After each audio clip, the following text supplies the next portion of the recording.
And welcome back to another video. This was a bit of time wanting to get around doing this video. It's always regarding Stellantis anyway, and a new CEO which has been nominated to take the place of that other one. Who knows, who remembers his name? Another one which ruins brands, transfer productions, close factories and so on.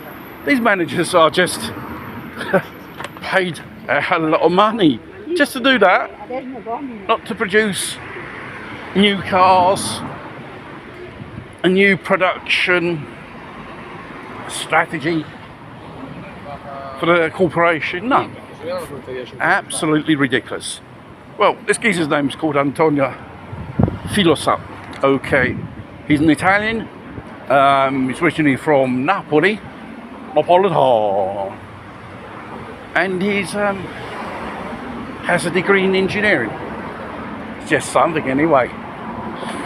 He was head of North American FCA operations from the beginning. You know, the era of Marchio Mignon. Like all these fat cats in this division, he just ruined the traditional brand names of America, like Jeep and Dodge and Chrysler and stuff like that.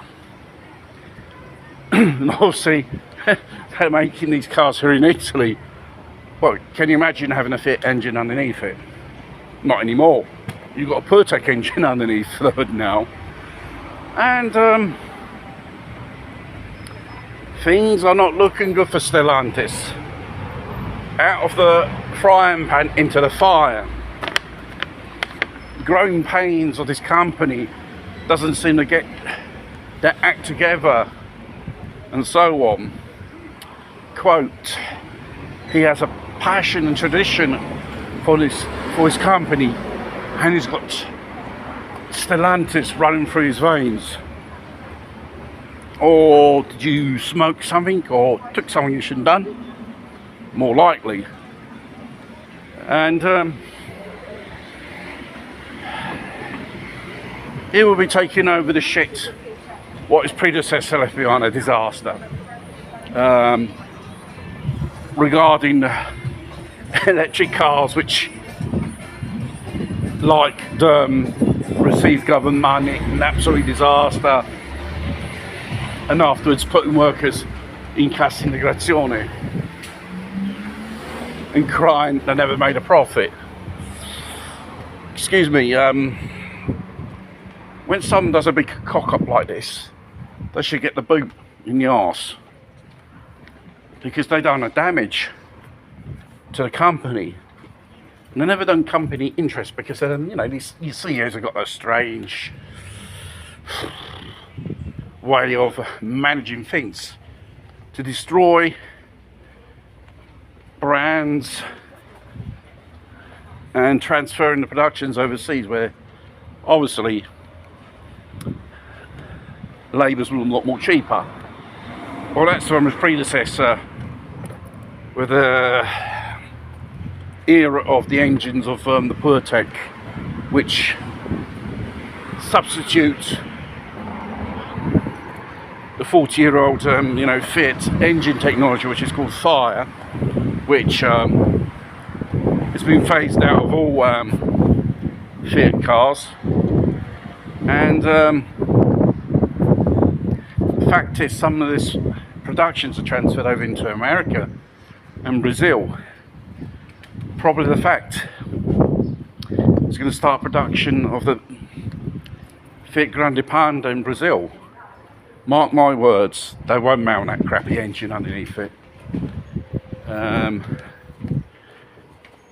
It won't be known as a Panda down in Brazil. It will be known as a Fiat Uno, strangely enough. It's a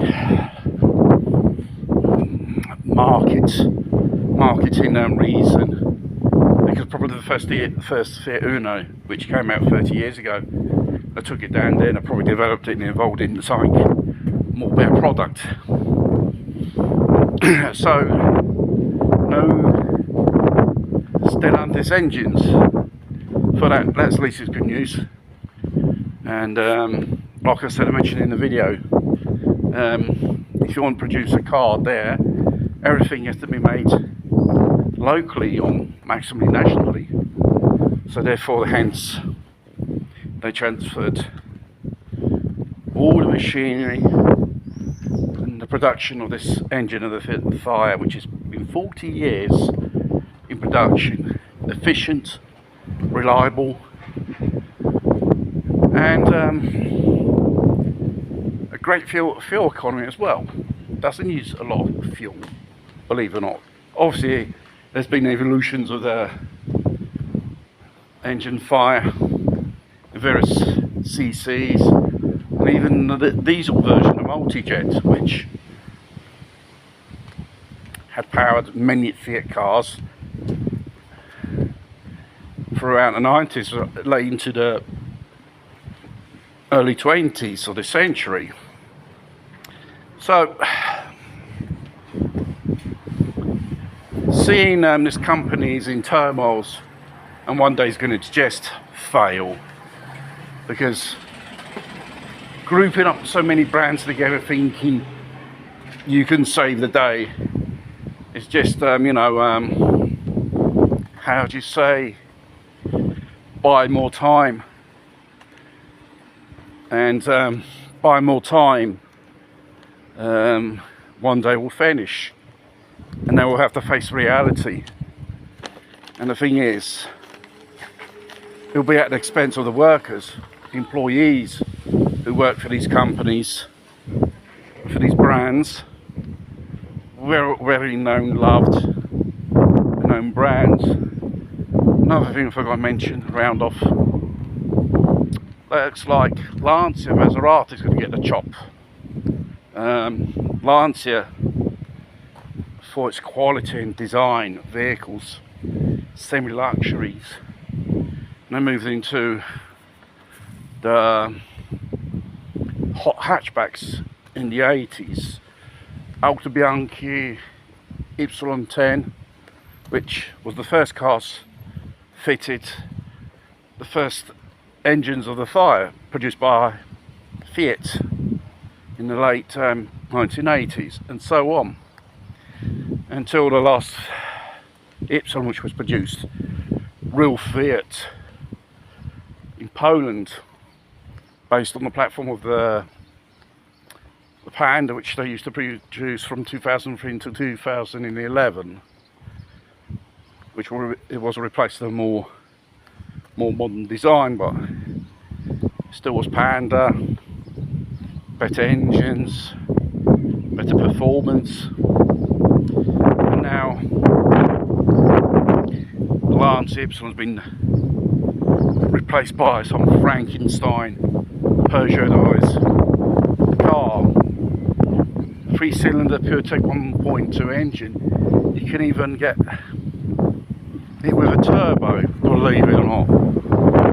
When you start sticking turbos on small engines and 3 cylinders, the life of the engine, you can kiss it goodbye. It will only last half as much as it was a normal 4-cylinder engine. And that's another kettle of fish for another video to talk about. There you are. 23rd of June, this geese will take over and become Stellantis. There's nothing good you can expect from this chap here. It's just a continuation of disaster after disaster, Stellantis from Marchio until now. And the love brands here in Italy like Fiat, Alfa and Lancia, they just turned into a faux copy of a crappy Peugeot car.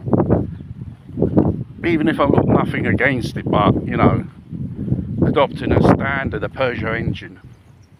Each model, each brand has its own engine, the way I see it. I want Fiat, I want Fiat. You want Peugeot? Peugeot.